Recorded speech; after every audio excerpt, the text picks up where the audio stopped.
Bagong umaga, bagong pag-asa mga tol. Ngayon nga ay maglilinis kami ng bakuran.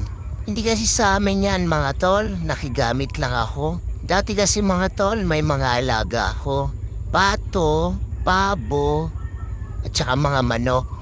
Agad nga kaming nagpunta ng palengke para bumili ng mga ulam.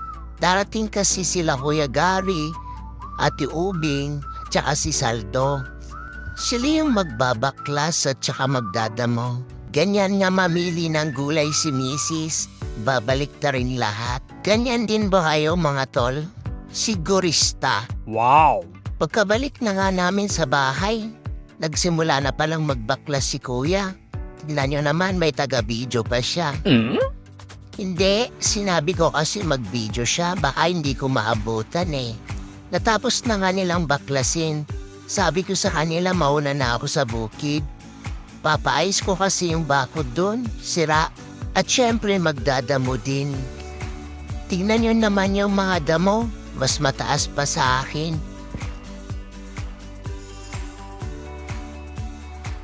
Habang hinihintay ko nga sila, sinimulan ko ng maglinis. Syempre inuna kong linisin yung aking mangga. Dati maliit lang yan. Pero kabilis nang umaba. Kasing tangkad lang ng hita ko yan nung iniwan ko. Pero ngayon, mas matangkad na sa akin. Marami din akong mga tinanim dito. Mga paborito kong prutas tulad ng mangga, chiko, at iba pa. Pagkadating nga nila Kuya Gary, agad naman silang nagdamo. Maliit lang tong lupa namin mga tol, mabilis lang tong linisan. Sila Kuya Gary pala lagi ang tinatawag namin pag nagpapalinis kami.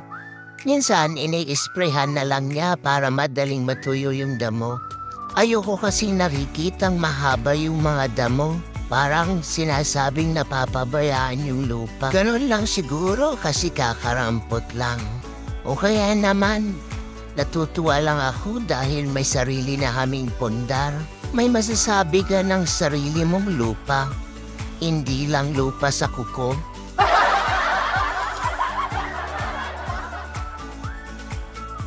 Yun na nga mga tol, tumulong na rin kami ni Ate Ubing. Mas marami, mas mabilis kasi. O kaya naman talagang masipag lang kami ni Ate Ubing. Wow! May nauli nga ng palaka. Sabi ni Kuya Gary, pwede pa tong isang pang 2x2. Pasensya ka na pala ka ha. Nagpahuli ka kasi. Nakisuyo na rin ako na buhayin nila yung bomba para naman may pangdilig-dilig ako. Nabuhay nga nila agad. Eto nga si Saldo magdidilig na. Dati mga tol marami akong alaga dito sa bukid. Kaso nung bumaha nung 2023, nilipat ko malapit dun sa bahay. Nilipat ko doon sa pinagbaklasan.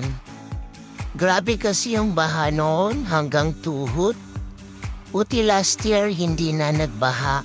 Umulan man pero hindi ganong kataas yung baha niya. Gusto ko sanang tambakan pero wala pa kaming perang pangtambak. Kaya tiis-tiis muna. Di bali, pag may extra, unti-untihin ko na lang. Siguro kalahating dump truck ganon. Mahal kasi ang lupang pangtambak mga tol. Malinis na mga tol, inaayos na lang nila yung mga bakod. Nasira kasi. Yung iba, dumapa, yung iba naman na bakod, nabulok. Nagsiuwian na nga sila, nagpaiwan muna ako. Sabi ko, lilinisin ko muna saglit yung mga naiwang dumi. Sa totoo lang, mahilig din talaga ako magmuni-muning mag-isa dito. Dati kasi mga tol, wala kaming sariling lupa. Wala din kami sariling bahay. Kaya masarap sa pakiramdam pag may naipupundar, lalo na't lupa.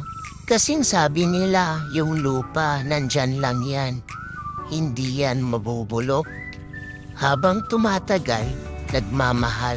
Totoo nga mga tol, nagdoble yung presyo dito sa amin. Sa bagay, lahat naman na yata ng bilihin. Mahal na, nagmamahal na lahat.